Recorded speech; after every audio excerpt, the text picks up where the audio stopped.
الصراط المستقيم صراط الذين أنعمت عليهم. قال الله تعالى في القرآن المجيد في شأن حبيبه سيدنا ومولانا محمد صلى الله عليه وسلم مخبرا مخاطبا بالمؤمنين إن الله وملائكته يصلون على النبي يا أيها الذين آمنوا صلوا عليه وسلموا تسليما. الصلاة والسلام عليك يا رسول الله وعلى آلك وصحبه الصلاة والسلام عليك يا رسول الله وعلى آلك وصحبه الصلاة والسلام عليك يا رسول الله وعلى آلك وصحبه الصلاة والسلام عليك يا رسول الله وعلى آلك وصحبه.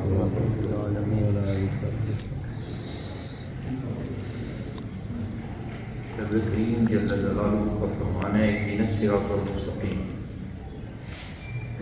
اللہ تعالیٰ جل جلالہ نے اپنے محبوب کے امتیوں کو یہ دعا سکھائی ہے کہ تم جو دعا مانگا کرو کہ اے رب ہمیں صراط مستقیم کی رہنمائی عطا کر. صراط الذین انعمت علیہم، صراط مستقیم کون سی صراط ہے؟ یہ وہ راہ ہے جو ان لوگوں کی راہ ہے جن پر اللہ تعالیٰ نے انعام کیا، اپنا فضل کیا اور ان پر احسان کیا.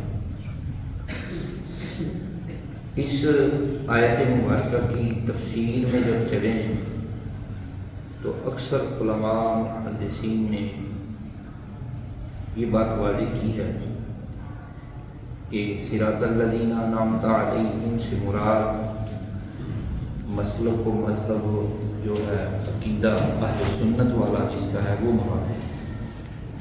اہل سنت والجماعت مراد ہے.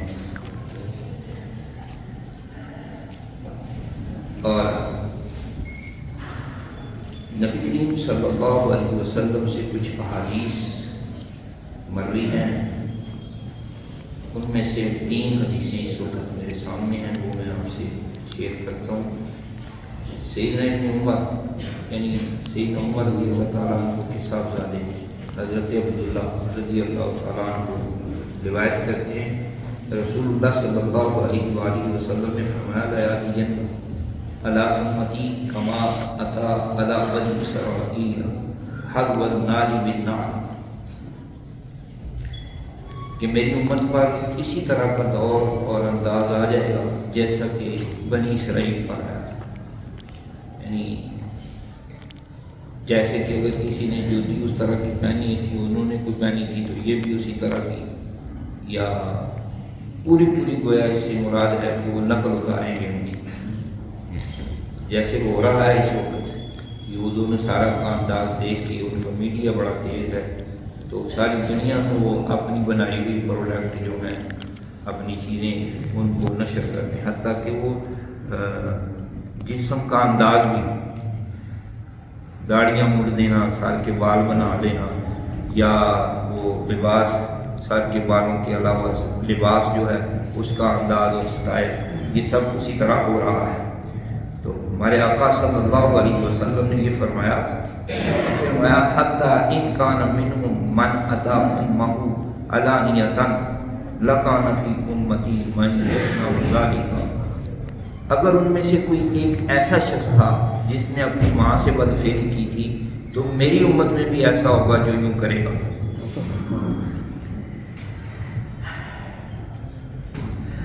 وَإِنَّ بَنِي إِسْرَائِيلَ تَفَرَّقَتْ عَلَىٰ 72 مِلَّةً، اور بنی اسرائیل جو ہیں ان کے 72 فرقے بنے، یہ بٹ گئے، تفرقہ بازی انہوں نے کی تو 72 گروہوں میں تقسیم ہو گئے. وَتَفْتَرِقُ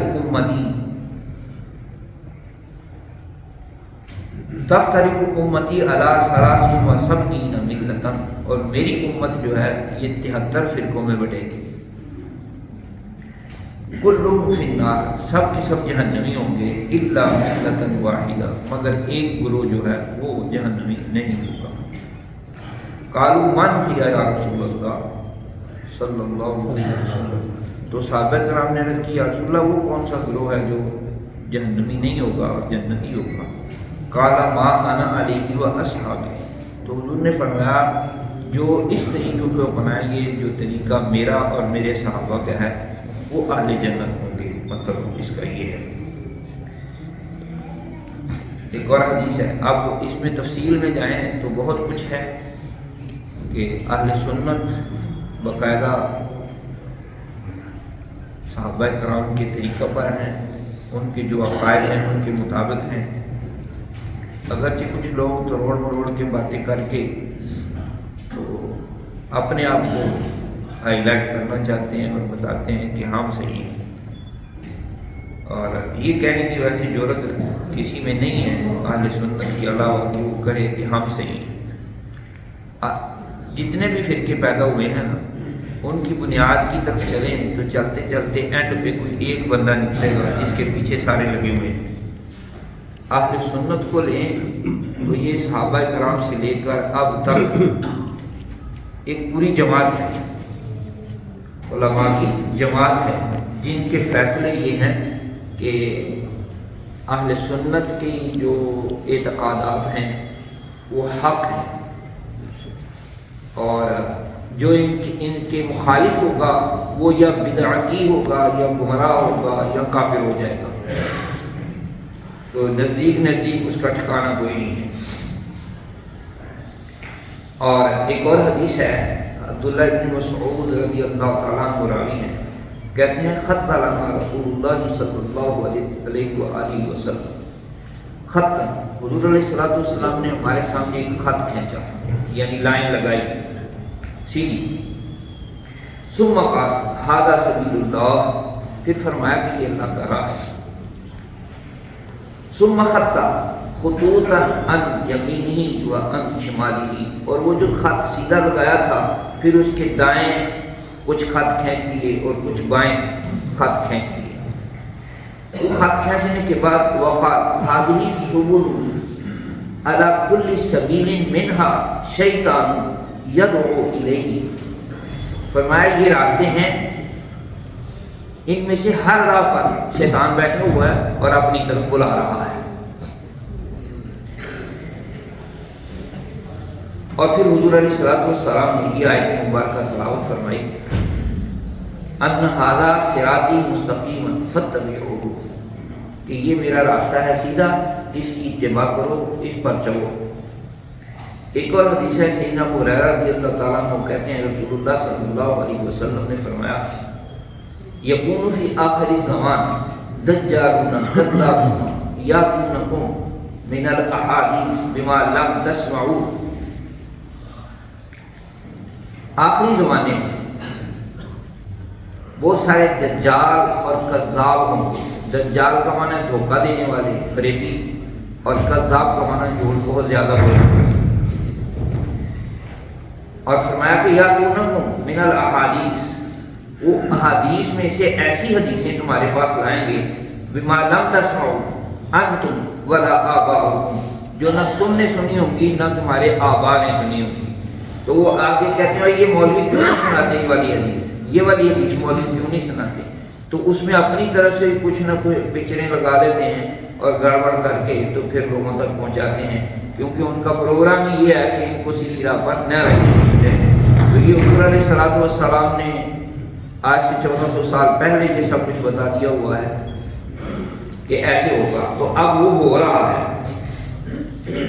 فَإِيَّاكُمْ وَإِيَّاهُمْ لَا يُضِلُّونَكُمْ وَلَا يَفْتِنُونَكُمْ، آخری بات اس حدیث میں یہ فرمائی کہ تم ان سے بچو اور انہیں خود سے بچاؤ، کہ کہیں وہ تمہیں گمراہ نہ کر دیں اور تمہیں فتنے میں نہ ڈال دیں۔ تو یہ جو سوشل میڈیا سے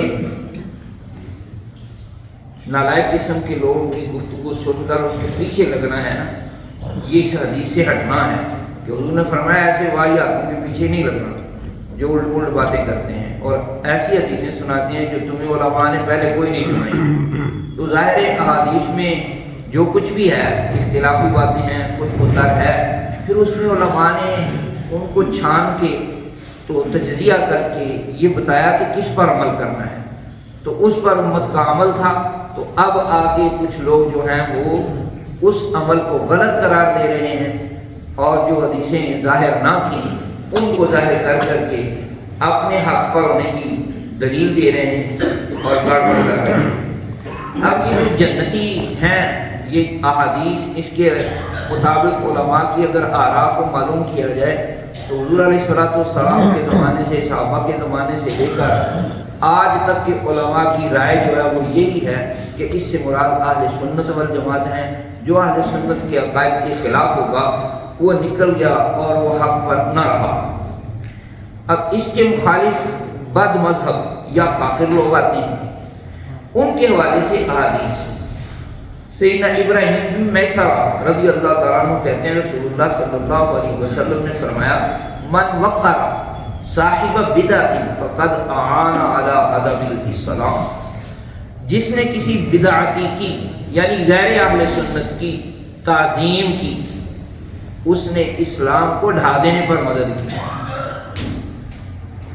سیدنا انس کہتے ہیں رسول اللہ صلی اللہ علیہ وسلم نے ارشاد فرمایا اذا رأيتم صاحب بدعت فَفَهِمُوا فِي وَجْهِهِ فَإِنَّ اللَّهَ يَبْغُضُ كُلَّ مُبْتَدِعٍ، جب تم کسی بدعتی کو دیکھو تو اس کے سامنے ترش روئی سے پیش آؤ، سختی کرو اس سے۔ کیوں کہ بلا شک اللہ جل جلالہ بدعتیوں کو پسند نہیں کرتا۔ ایک اور حدیث ہے ابو امامہ رضی اللہ تعالیٰ عنہ سے رسول اللہ صلی اللہ علیہ وسلم نے فرمایا اہل البدع کلاب اہل النار، بدعتی لوگ جو ہیں یہ جہنم کے کتے ہیں۔ اور ایک اور حدیث ہے کہ حضور علیہ السلام نے ارشاد فرمایا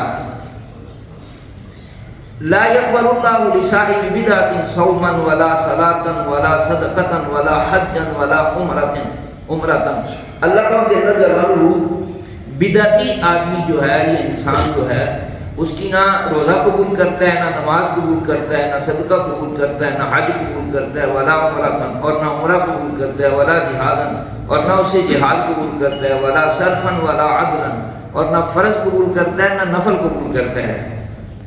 یخرج من الاسلام کما تخرج الشعرۃ من العجین، وہ ایسے نکل جاتا ہے اسلام سے جیسے آٹے سے بال کھینچ لیا جائے، گوندے ہوئے آٹے سے۔ تو اسی طرح آگے جو گفتگو ہے اس میں ہے کہ اگر وہ بیمار ہوں تو عیادت نہ کرو، مر جائیں تو ان کے جنازے پہ نہ جاؤ، نہ ان کی نماز پڑھو، نہ ان کے ساتھ نماز پڑھو، نہ ان کے ساتھ کھاؤ پیو، نہ ان کے ساتھ نکاح کرو۔ اور یہ ساری گفتگو حضور علیہ السلام نے ارشاد فرمائی ہے۔ میں تو اور بھی کچھ سنانا چاہتا تھا، تو آخر دعوانا الحمدللہ۔